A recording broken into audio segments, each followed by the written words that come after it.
ঠাকুরগাঁয়ে গভীর রাতে স্থানীয়দের সহযোগিতায় সরকারি সার বোঝাই একটি ট্রাক আটক করেছে পুলিশ। প্রাথমিকভাবে গাড়িতে থাকা ৩০০ বস্তা সার জব্দ করা হয়েছে, তবে ট্রাক চালক ও হেলপার পালিয়ে যায়।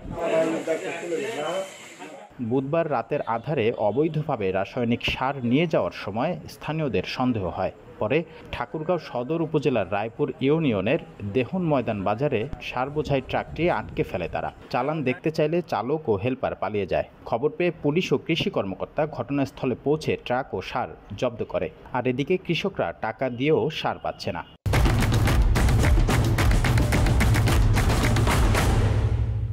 আমি ঠাকুরগাঁ থেকে আসার পথে ভেলাজান বাজারের পাশে বাহলারহাট্টু ভেলাজান যে রাস্তাটা আছে সেখানে আমি গাড়িটা ঘুরাই, তখনই দেখি একটা ট্রাক খুব দ্রুত গতিতে যাচ্ছে। মানে এমন অবস্থায় যাচ্ছে, মানে সামনে কেউ থাকলে যেন মারা দিয়ে চলে যাবে। তখন আমি আমার গাড়িটা ব্যাক করে গাড়িটা সামনে নিয়ে যাই, ট্রাকটা সামনে নিয়ে যাই এবং জিজ্ঞাসা করি যে আসলে ভাই আপনার কোথায় যাচ্ছেন, কেন এইভাবে যাচ্ছেন। তখন ওরা কোনো কিছু বলেনি। তখন আমি ড্রাইভারকে বললাম ভিতরে কি আছে, গাড়ির উপরে কি আছে। তখন তারা আমাকে বললো যে সার আছে। কিসের সার, কার সার, তখন সঠিকভাবে উত্তর দিতে পারেনি। কয়েকদিন আগে আমাদের ইউনিয়ন ডিসি সাহেব আসছিল, বলছিল ঠাকুরগাঁ জেলায় পর্যাপ্ত সার আছে, কিন্তু আজকে আমরা যেটা দেখতেছি আমাদের ইউনিয়নে কোনো সার পাওয়া যাচ্ছে না। ডিলার সার দিতে পারতেছে না, 5 বস্তা 2 বস্তা সারে দিতে পারতেছে না, বলতেছে কয়েক বস্তা আসছিল শেষ হয়ে গেছে।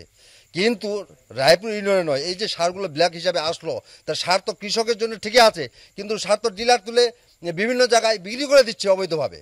তাহলে কৃষক কোথা থেকে আমরা বাঁচবো? না, আমাদের এলাকায় কোনো টিএসপি সার আজকে 2500 টাকা দিলেও পাওয়া যায় না। আমি নিজে একজন কৃষক, তারপরে আমি নিজেও খোঁজ করতে গেছি, আমি নিজেও পাইনি। তারপরে এত সমস্ত সার তারা এই আওয়ামী লীগের দোসররা কিভাবে তারা চুরি করলো।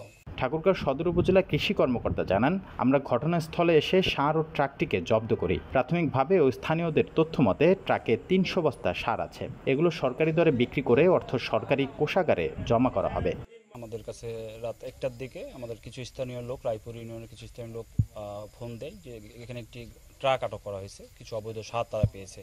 তো খবরটি পেয়ে আমরা সরজমিনে উপস্থিত হই পয়েন্টে এবং একটি ট্রাক দেখতে পাই যেটাতে কোনো সার ছিল, কিন্তু কোনো ড্রাইভার বা কোনো লোকজন ছিল না এবং তারা কোনো কাগজ দেখাতে পারে নাই।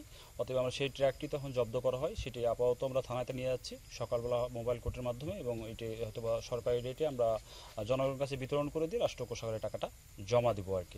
এটা আমরা বস্তা এখনো এক্সাক্ট বলতে পারিনি, তবে ড্রাইভার কিছু লোক বললো যে 300-র মতো আছে। তো যেহেতু ওখানে বাধা আছে, আমরা হয়তো বা এটা পরবর্তী সভা আপনাদের উপস্থিতিতে আমরা এটা গোনার চেষ্টা করবো যে কতগুলো আছে, এবং যতগুলো আছে সেটা আমরা প্রাথমিকভাবে 300 ধারণা করা হচ্ছে। 300।